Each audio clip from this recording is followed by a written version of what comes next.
शांतीब्रह्म संत एकनाथ महाराजांची जन्मभूमी तसेच दक्षिण काशी म्हणून ख्याती पावलेल्या ऐतिहासिक पैठण शहरात क्रांतीसूर्य महाराणा प्रताप यांचा पूर्णाकृती पुतळा बसवण्यात यावा अशी जोरदार मागणी पैठणच्या सकल राजपूत समाजासह संभाजीनगर समाचार न्यूज चॅनलच्या वतीने करण्यात येत आहे।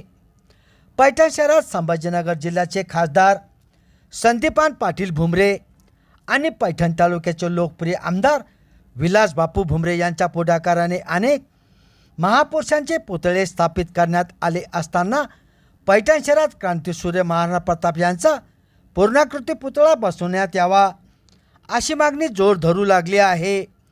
विशेष म्हणजे ही मागणी अनेक वर्षापासून प्रलंबित आहे।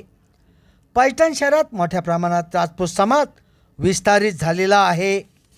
वास्तविक 12व्या शतकात इस्लामी आक्रमक अलाउद्दीन खिलजीची दिल्लीवर सत्ता असताना महाराष्ट्रात देवगिरी किल्ल्यावर राजाराम देवराय यांची सत्ता विस्तारित झाली होती।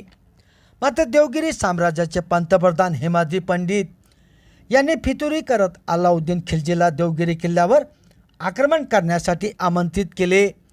या फितुरीमुळे खिलजीने देवगिरी किल्ल्यावर चढाई करून तो जिंकून घेतला। विशेष म्हणजे खिलजीने आपली साम्राज्याची राजधानी दिल्लीहून देवगिरीला आणली। या सर्व प्रकारात खिलजीचे अत्याचार वाढत गेले।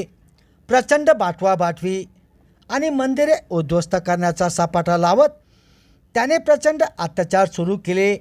हे त्याचे अत्याचार त्याच्याच फौजेतील राजपूत समाजाच्या सैनिकांना सहन झाले नाही। राजपूत समाजाच्या जवानांनी खिलजीची नोकरी सोडली। काही राजपूत सैनिकांनी पैठणला तर काही सैनिकांनी वैजापूरला व इतर ठिकाणी स्थिरावले। हा इतिहास मांडण्याचे एकच कारण असे की एकवचनी आणि राष्ट्रप्रेमी लढवय्या समजल्या जाणाऱ्या राजपूत समाजाने नेहमी राष्ट्रनिष्ठा जपली आहे। भारताचे पहिले क्रांतीसूर्य महाराणा प्रताप सम्राट अकबरासमोर कधीच झुकले नाही।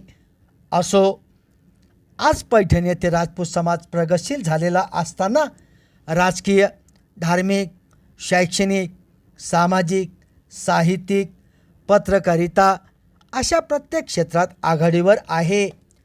पैठण शहर शिवसेनेचा बालेकिल्ला मानला जातो। गेल्या 30 वर्षापासून पैठणचा राजपूत समाज खासदार संदीपान पाटील भुमरे यांच्या पाठीमागे खंबीरपणे उभा आहे। पैठण तालुक्याचे आमदार विलास बापू भुमरे यांनाही राजपूत समाज खंबीरपणे साथ देत आहे। दरम्यान पैठण शहरात शिवसेनेचे राजपूत समाजाचे 4 माजी नगराध्यक्ष तर अनेक माजी नगरसेवक आहेत। सध्याही राजपूत समाजाचे शिवसेनेचे 3 व राष्ट्रवादी शिवसेना युतीचा 1 असे 4 नगरसेवक निवडून आले आहेत। ही एकूण पार्श्वभूमी पाहता पैठण शहरात क्रांतीवीर महाराणा प्रताप यांचा पूर्णाकृती पुतळा उभारण्यात यावा अशी मागणी पैठण राजपूत समाजासह संभाजीनगर समाचार न्यूज चॅनलच्या वतीने करण्यात येत आहे। संभाजीनगर जिल्ह्याचे खासदार संदीपान पाटील भुमरे तसेच पैठण तालुक्याचे लोकप्रिय आमदार विलास बापू भुमरे यांनी याकडे सहानुभूतीपूर्वक लक्ष घालावे आणि ऐतिहासिक व संतभूमी पैठण शहरात क्रांतीसूर्य महाराणा प्रताप यांचा पूर्णाकृती पुतळा उभारावा अशी जोरदार मागणी केली जात आहे।